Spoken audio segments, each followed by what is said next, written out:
I'm Andrew Chang, and you are indeed watching About That. And I'm here at a bar in downtown Toronto. It's called Henrietta Lane. And I don't know exactly how today is going to unfold, but I do know a couple things. One, that in this industry over the last several years, we've seen something of a change, a sort of a rise in prominence of non-alcoholic drinks. Just a lot of people looking for that as an option and willing to spend money on it. And even where I am right now, this is a cocktail bar that has a whole slate of non-alcoholic options. So we are here today to ask a pretty simple question. Are we in the golden age of non-alcoholic drinks? We're going to find out. Okay, so I guess the idea here was if we're going to be talking about non-alcoholic drinks, I should probably try one. Yeah, right? let's do it. So what's the plan? So the first one we're going to make here is like an egg white cocktail. Super traditional in the cocktail world. This one is like a play on the idea of a Clover Club. So a Clover Club is a very classic cocktail: gin, raspberry, lemon, shaken, poured. I like how you're saying classic cocktail, and none of this sounds familiar to me at all. This is not my universe. It's one of the staples. Okay, got it. But this is a non-alcoholic version. So what we're trying to get here is the same kind of qualities that you want in a cocktail. So you want that balance between, you know, bitter and sweet, and you want like a little floral or something interesting going on. So I have made a raspberry syrup with some rose water in it. The rose water is just going to give you that like interesting little floral note, and it plays with the raspberry. And we're going to use lemon juice, a little bit of egg white, and some water to like give it a little bit of volume. And this is a nice one because it foams up really nice. It looks really pretty in a glass, and it looks like you're drinking. If you order this in a bar, like who would know the difference? And then we're going to give it a good shake. And you get that really nice texture from the egg white. Oh, there you go. That looks pretty tasty. Yeah. And are you, I mean, you mentioned trying to simulate the bitterness too. Like, are you trying to make a drink that just simply doesn't have alcohol in it, or are you trying to emulate the alcoholic kind of taste? I think what you're going for is an adult beverage that doesn't have alcohol. So I think you want something complex. I don't think people are looking for a Shirley Temple anymore. Right, sure. So you want something that has something interesting going on for an adult's palate, especially when you're in a place like if you're in a nicer restaurant or in a proper cocktail bar. The expectation should be that you are getting something that's made for your palate. So yeah, this guy's it's just a sort of a play on sour and floral. Give it a try. Give it a try. Okay, so I've told my producer ahead of time that I'm going to be perfectly honest when I try this drink. I don't know if I'm going to like it or not. It looks good. No, we'll see. We'll see. Okay. Cheers.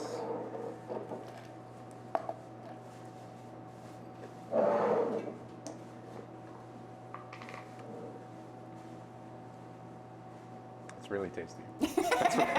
It's like, if he says he hates it, I'm going to kick him out of my bar. That's really tasty. While you're having a little sip there, I'm going to make the chai one, just because I think this is this is the kind of thing we can think about if you're having a cocktail party and you have some guests coming over, you want to have an option for drivers, for pregnant people, for people who just don't drink for whatever reason. You know, and you mentioned just a moment ago that you're trying to make an adult drink, right? Like something that actually does have a bit of complexity to it. And the first thing that I thought of when I tried this was that, yeah, it doesn't just taste like juice, right? Exactly. Like it tastes like something more than that. And that was, you know, when people first started offering non-alcoholic cocktails in bars, that was the problem, is you were essentially, you're going to a place where you are getting beautifully made food that's like complex and nuanced, and you're getting a cocktail that's a glass of juice. And it's kind of insulting, I think.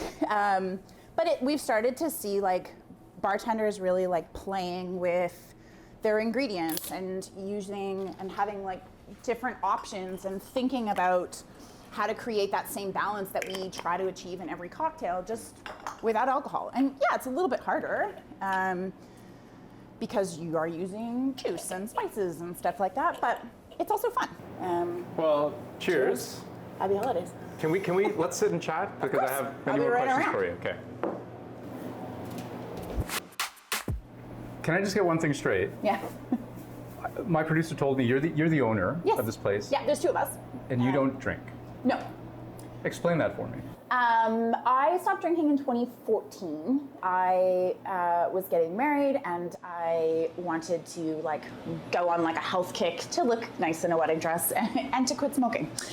So I was like, I am going to quit drinking for 3 months. And I did.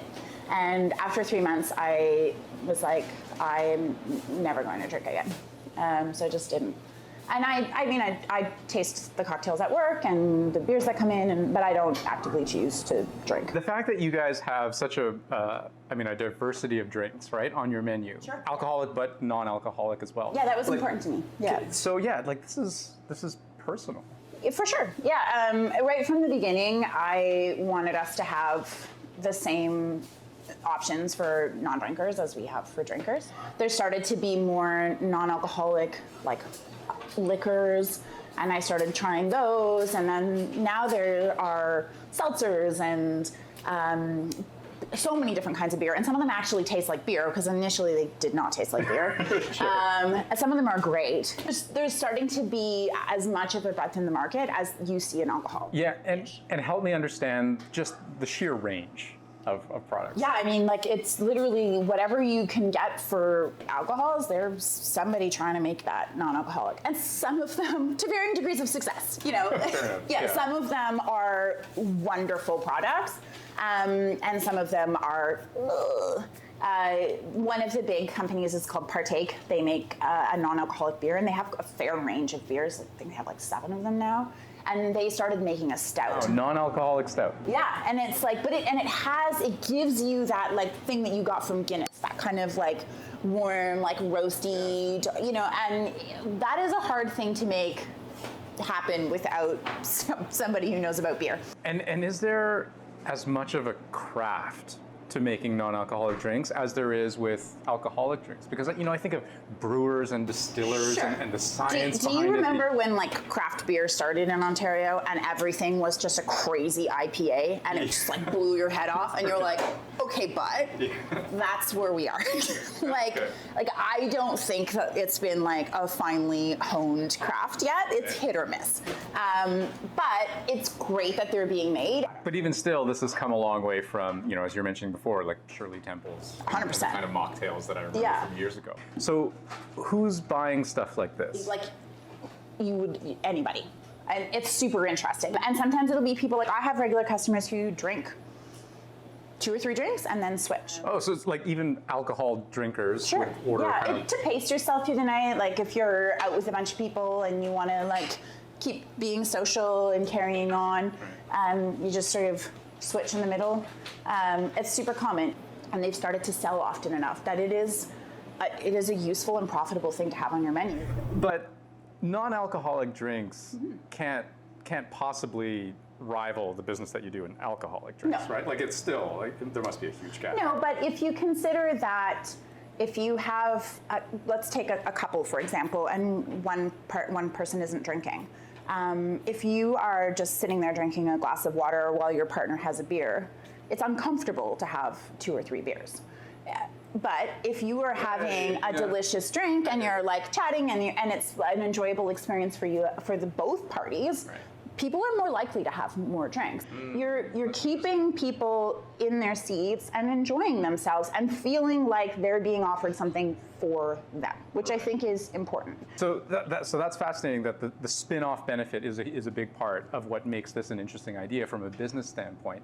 Is the product itself, like how is this profitable for you? I mean, because you probably don't make the same margins on this as you would as an equivalent alcoholic drink, right? Yeah, I mean, percentage-wise, maybe you're making similar and more, but you're not.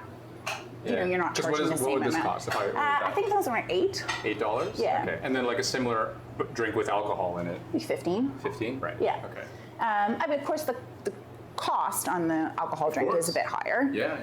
And yeah, I mean, it is more profitable, but to make an alcoholic drink. But like I said, I think it's just like it's part of like the experience that you're offering your guests, and I think it shows that you care about everybody at every stage of their life. A bar shouldn't just be for drinking. A bar is a place for community and socializing, and all people should feel comfortable coming to a bar and sitting and chatting. And that's the beautiful part about this space, is like our community meets here and we all know each other. It's lovely, and that can happen when you let everybody feel comfortable. Cheers. Cheers.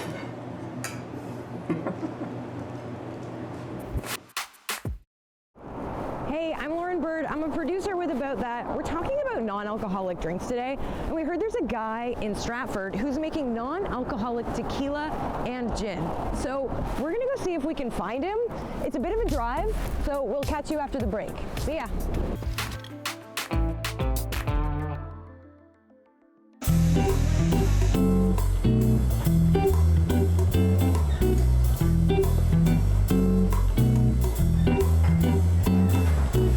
So explain the process here. How does this work?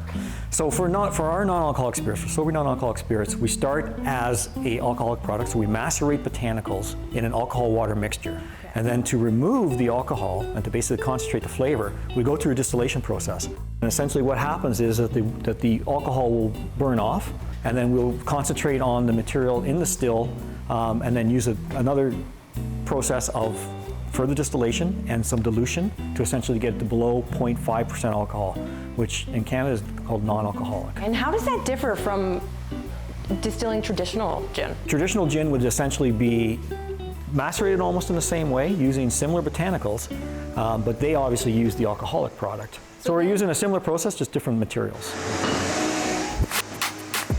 Is there enough product out there for the people that want it? The research that I've seen suggests that the household penetration of non-alcoholic products right now is 5%.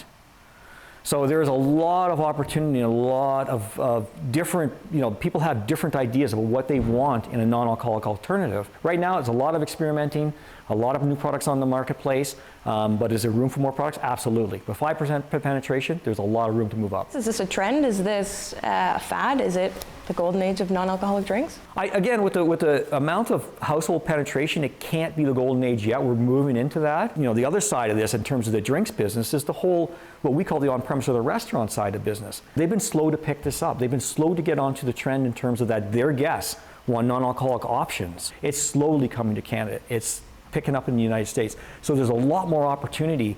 We're not there yet. What do you think it is bringing people to this product? There's a health component that drives people that makes them sober curious. So there's something about reducing alcohol that there's an instant effect on their health. People are looking to avoid the adverse effects of alcohol. They don't want hangovers.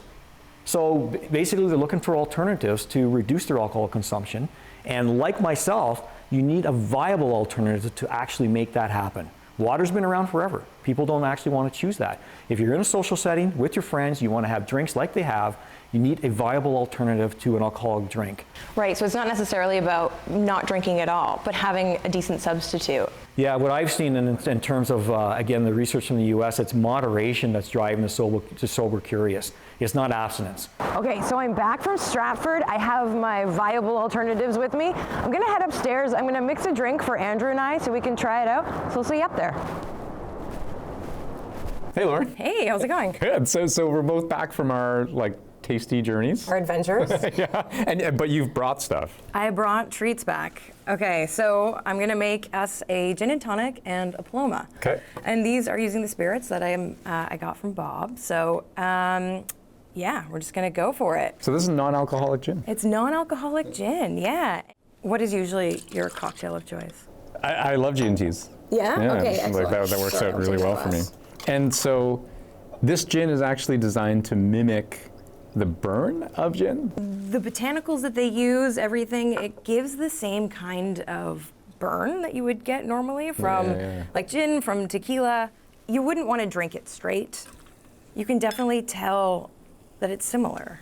So I'm not a bartender, but okay. I'm not picky. I'm not a mixologist. Okay, cheers. Cheers. See what we think.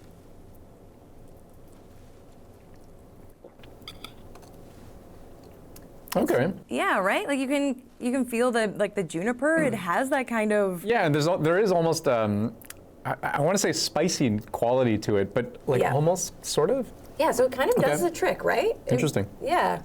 All right, so also we have a Paloma, and I've sort of pre-mixed it. I've put in the grapefruit juice and the tequila that the non-alcoholic tequila. The non-alcoholic tequila, which is done kind of in the same way. That same. I'm just putting the ice in there, and I think I'll give it a shake. Okay. Again, like maybe watch out. And we've also given a nice festive rim to the glass. Have you had a Paloma before? I don't think so. Okay, so tequila and grapefruit juice? Yeah, essentially some lime. So I won't be getting a job as a bartender after this. Okay, and maybe I feel like it should have more soda than I just put in it. So, but really the point is. But this will give me some sense of. It'll give you some sense because the point really is the tequila. Cheers. Cheers. Yeah, and it tastes like a cocktail, right? Like you get the feeling that you're drinking, you're taking part, And I guess, I mean, even this, like, as I lick the salt and tahini off my lips, even this is kind of what the whole point, right, of what the industry says is kind of behind the rise of these non-alcoholic drinks, that, like, two people chilling and chatting generally involves a beverage of some kind, and usually it's alcohol. Exactly. Often when you go out, it's really what makes you feel like you are part of the group. And I think when you take a step back from that, it can often be really obvious because you don't have a drink in your hand, or you're drinking water, or you're drinking Coke. Right. And so that can kind of lead to some isolation socially. And that's something that Amanda Chen, she's a former bartender in Toronto, that's something she noticed when she took a step back from drinking. Bars are spaces for people to get out of themselves, to get out of their life. So if you're in that space and you're trying to be a better person, it kind of puts the attention on people in a negative way, where like, I don't want to spend this time, I don't want to think about this right now, I'm here to have fun. Why are you so serious, you know? And it's weird that there's that stigma, right, associated with not drinking at a bar, because like if you and I were going to have a coffee, I don't care what you drink, right? Like you can drink anything you want, water, juice, coffee, tea, whatever, but alcohol is different. It is different, and I think that pressure is something we all kind of can relate to, right? Like if I'm having a really good time in drinking, like I want you to be having a good time too. So that pressure is there. And part of it is definitely, I think, around the ritual. Like, we use it so much, alcohol, to celebrate the big things and the small things, you know? Like the weddings and bachelorettes and birthdays and Fridays and maybe Thursdays even, if we're cheeky enough. It can really be hard to imagine those events, I think, without alcohol. I mean, alcohol is a product we use in Canada to mark time off. It's a substance that really marks the difference between the weekdays and the weekend, between the ordinary and the extraordinary, between work and leisure. So it has that function. It marks something special. So that's Catherine Paradis, and she studies our relationship with alcohol. And she says that, you know, alcohol is a psychoactive. So when you start drinking, that feeling that you get, there's that signal that says, you know, this is really special. Right, well, it's the buzz, right? And like it kind of makes me think that, if you and I were sitting having an alcoholic drink together, that's part of the experience too, in a way, right? Like this kind of like joint lowering of barriers, of inhibitions, that sort of thing. It's all wrapped into that. Yeah, exactly. And, you know, but one of the things Catherine says is that alcohol is one of the only substances where it's weirder if you're not doing it than it is if you're doing it too much, right? So like, if you aren't drinking, people want to ask you why and kind of expect an explanation there, whereas if you're drinking too much, you know, they might just say, well, you know, there goes Andrew again.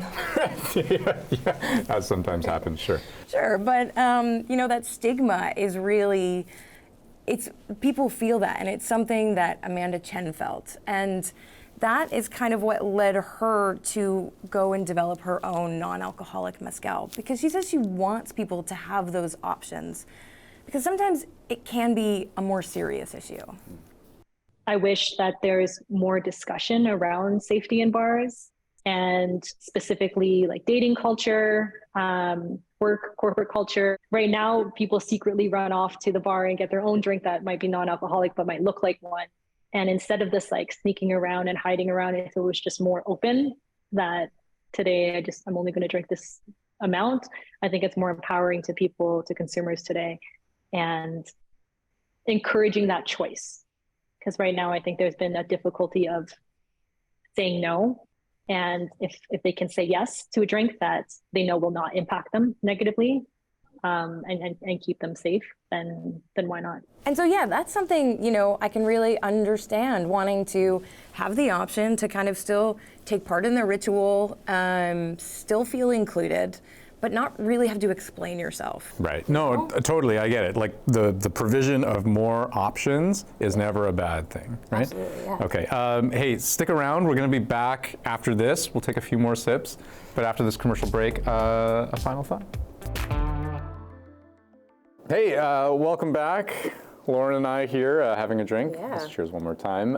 Because, I mean, as we wrap up this sort of journey into non-alcoholic drinks, like I am kind of curious to know what like your bottom line is, like what your takeaway is at the end of the day. I think for me, it's just another, you know, way for people to feel included, to be able to take part, to, you know, at a wedding, to be able to maybe toast with something. If you don't drink, you know, toast with something that is fancy, it's fun. I get that feeling. Right. Yeah, like it's kind of funny. The way I was thinking about it the other day was, it's sort of like expecting someone to go to a bar and drink alcohol is a bit like going to the beach and expecting everyone to get in the water, right? Like isn't it perfectly fine to want to go to the beach and enjoy the sun and the sand and the social side of it, but not get in the water, right? And so, like, why not have the option? Why not be able to go to a bar and enjoy the social, the conversation, the ambience, the feel of it, but drink something non-alcoholic? Exactly. Yeah. Take it all in, but, you know, maybe not all of it. There you go. Hey, thank you so much for joining us here on the program. It's been a real hoot. Hope you learned a lot, because I think we did. Yeah. Cheers. Cheers.